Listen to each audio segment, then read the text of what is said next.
Having looked at relativity over the course of Einstein's work, how it transformed not only physics by introducing fundamental new ideas about space, time, and cosmology, but also how it reshaped everything from poetry to the art world, we now are going to turn to a more dire aspect of the development of physics, one that transformed its place in the modern world, and in the course of these events altered the military structure of the 20th century.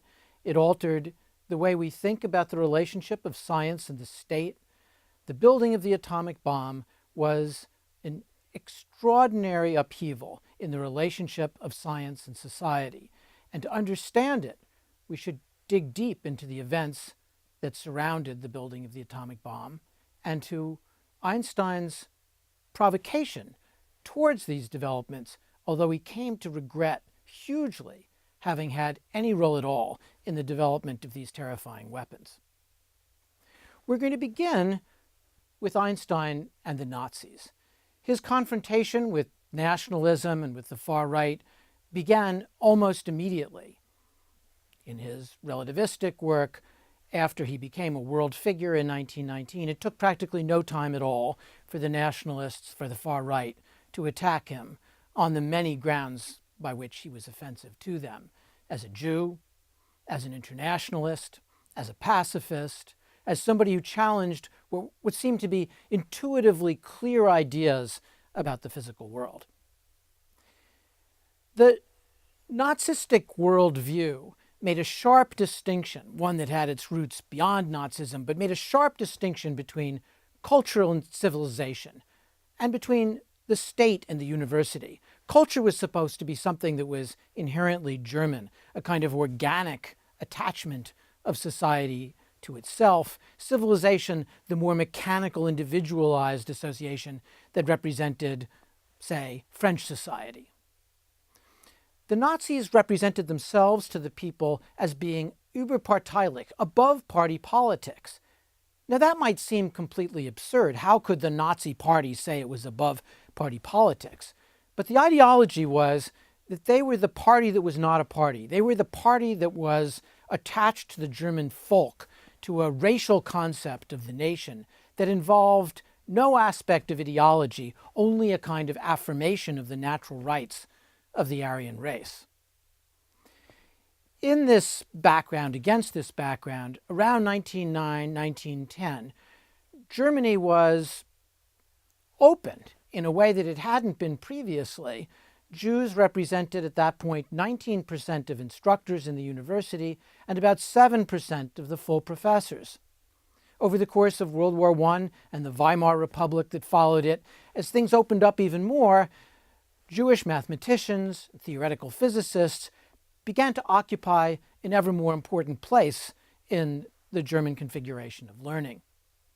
David Hilbert, who was not Jewish, welcomed a whole range of people to Göttingen, which became the center of modern mathematics and modern mathematical physics.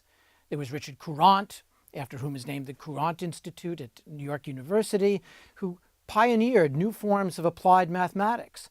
There was Hermann Minkowski, whose work in mathematics and the geometrization of the world had such an impact on Einstein by introducing the idea of space-time that we've explored already.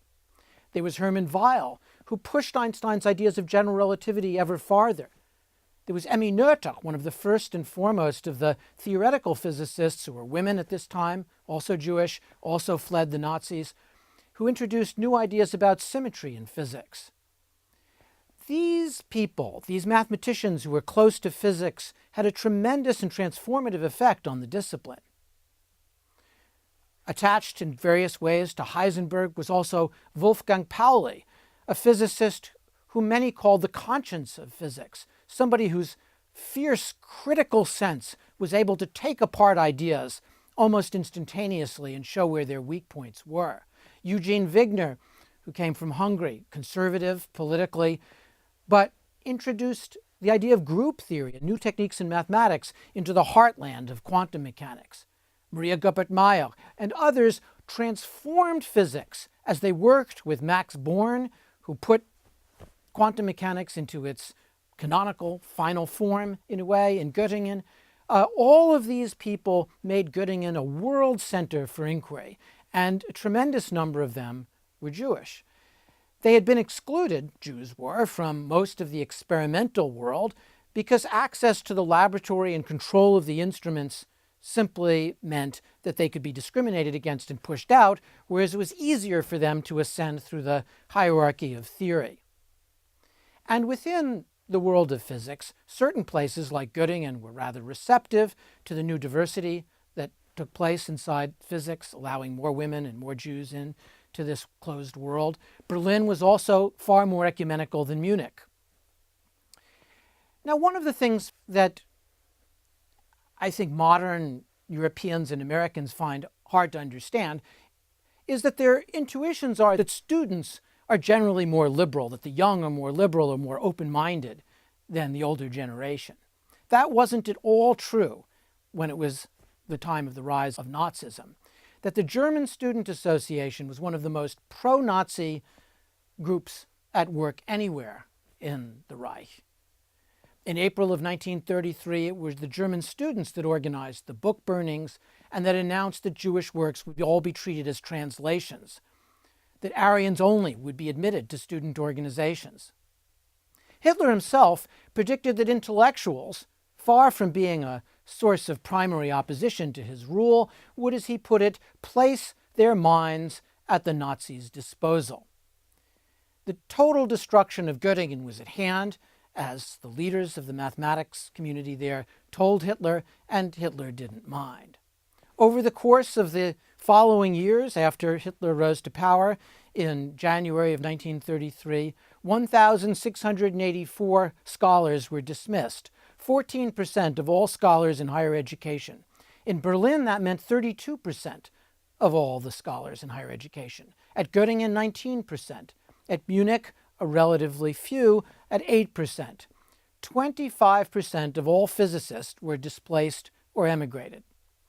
In a way, it may have saved their lives because the scientists, because academics were hit first by these discriminatory laws, because the universities were civil servants and subject to the first exclusionary laws. They had to leave, in a way, to earn a living earlier than the other professions which were not attached to the civil service state. Jews in total held full rights in Germany roughly for 13 years, from 1920, in the beginning of the Weimar Republic after World War I, until 1933, when Hitler took power. Over the course of these years, over the course of the time that the Nazis were in power, from 1933 forward, there was what was known as Gleichschaltung, a kind of leveling effort that put every aspect of society, bit by bit, under Nazi Party control.